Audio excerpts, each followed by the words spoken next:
Time is running out for former President Trump to come up with the money to cover a nearly $500 million civil fraud judgment. And as that Monday deadline closes in, Trump's legal team is now weighing out their options. Yeah, the clock is ticking. Meanwhile, New York's Attorney General is preparing to start the process to seize some of Trump's properties. And joining us now to discuss it all is ABC senior investigative reporter Aaron Katersky. Good to see you. Good to see you, too. So let's talk about this. $464 million in a bond.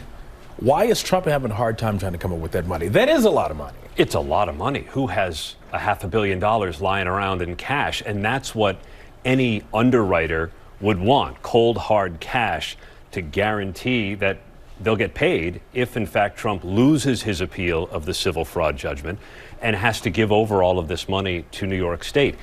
Trump tried 30 different insurance companies. They all turned him down because he doesn't have enough cash and because they didn't want to accept his real estate as collateral. Real estate is not easy to liquidate quickly, and so they said they just wouldn't accept it. But what was his claim that he was a billionaire? He's always talked about how rich he is, and it was unusual, DeMarco, to hear somebody who's always boasting of his wealth say, I can't come up with the cash to pay this, but his lawyers say he just doesn't have the amount of money it would take to both collateralize the bond and keep his company running. So he's 3 days to post this bond. If he doesn't come up with the money, what happens? That's when the New York Attorney General can begin the process of trying to seize his assets. Now, that's not a padlock on the door of Trump Tower and stickers over the windows or anything like that. She doesn't want to shut down these buildings, put anybody out of work. So more likely, it's going to be a number of legal steps, like filing liens and foreclosures to begin to take ownership of these properties.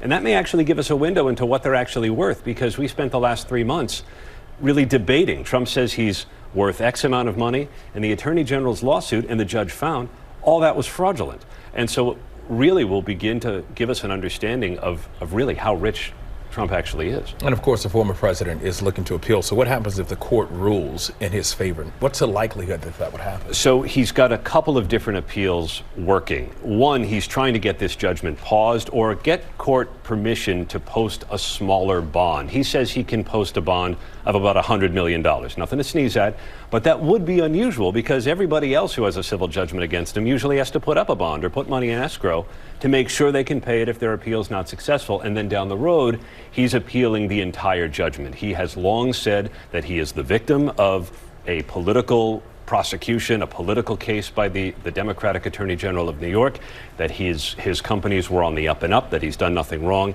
If that appeal is successful, even if Letitia James does start the process of seizing his assets, well, she'd have to give it all back. But what message would that send to the everyday American? That's the whole crux of the case. Letitia James says, you and I cannot lie about what we're worth to get a mortgage or when you're buying a car or anything else. And so Trump and his business shouldn't be allowed to do it either. Senior investigative reporter Aaron Katersky, thank you so much. Thanks, guys. All right, thank you, Aaron. We appreciate it. Well, hey there, GMA fans. Robin Roberts here. Thanks for checking out our YouTube channel. Lots of great stuff here. So go on, click the subscribe button right over here to get more of awesome videos and content from GMA every day, anytime. We thank you for watching, and we'll see you in the morning on GMA.